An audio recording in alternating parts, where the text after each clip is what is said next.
This is The Rumor Report with Angela Yee on The Breakfast Club. So listen up. Well, in New York alone, R. Kelly is facing up to 100 years in prison. That's 20 years for racketeering, 10 for each of his sex trafficking convictions, and his sentencing will take place in May.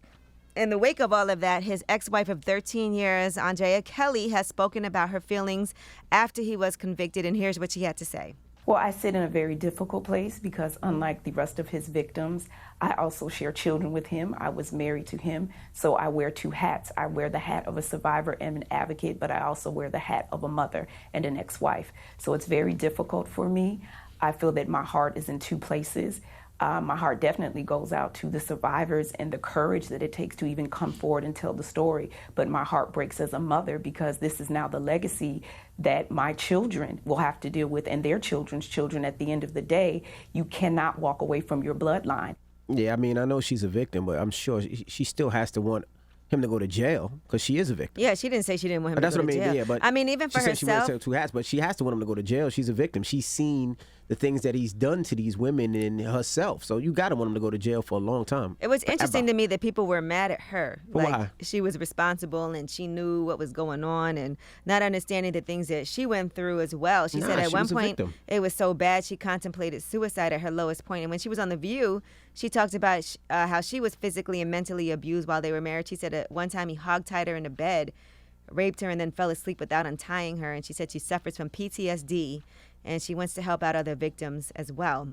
Now, here's what else she had to say, because they do have, as far as when it comes to their daughters even, what is going to happen with that? Because, of course, not of course, but that's a hard situation, right? If this is your dad, how do you feel? Here's what she said. Your daughter, Joanne, said she still loved her father, but she felt she had to love him from a distance. And how does that relationship survive something like this? Well, I can't answer for my daughter because, again, I can only speak to my journey as his ex-wife and a survivor and an advocate. But I think that goes to say with any child, it doesn't matter if your parents have a problem with drug addiction, you are still going to love them because they are a part of your DNA. You share blood with them. I also support my children in whatever they feel because at the end of the day, it's their father. I think drug addiction is a whole lot different. But the problem is say R. Kelly is your father, and let's say he treated you fine, he treated you well. You never seen any of this. He did the things that a father's supposed to do, but then he has this other side.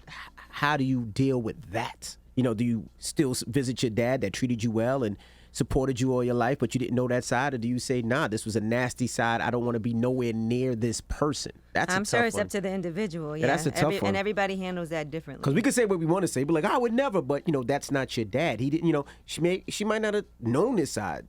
R. Kelly might have did everything right as a father, went to her game, supported her, helped her, in her hardest times, but then he had this dark side that she didn't know about. All right, now, as far as Lisa Van Allen, she testified against him, and she also was in the Surviving R. Kelly documentary. She was on with executive producer Tamara Simmons on Good Morning America, and here is what Lisa Van Allen had to say about R. Kelly's conviction. It was awesome. I mean, I almost cried about it because, this is what I was looking for back in 2008. So I would say that I believe that the difference is this time around is that there is power in numbers. A lot of people came forward. It's a lot of women empowerment going on and, things like that. So I would say that maybe the time just wasn't right back then. And what do you do with R. Kelly's music at this point? Because do you separate the art and the person? Because he's created inspirational music that I'm sure has helped a lot of people through their life, but he's a monster. Same thing with the Cosby. Like, when Cosby got locked up, but he's created so much art that has helped so many people.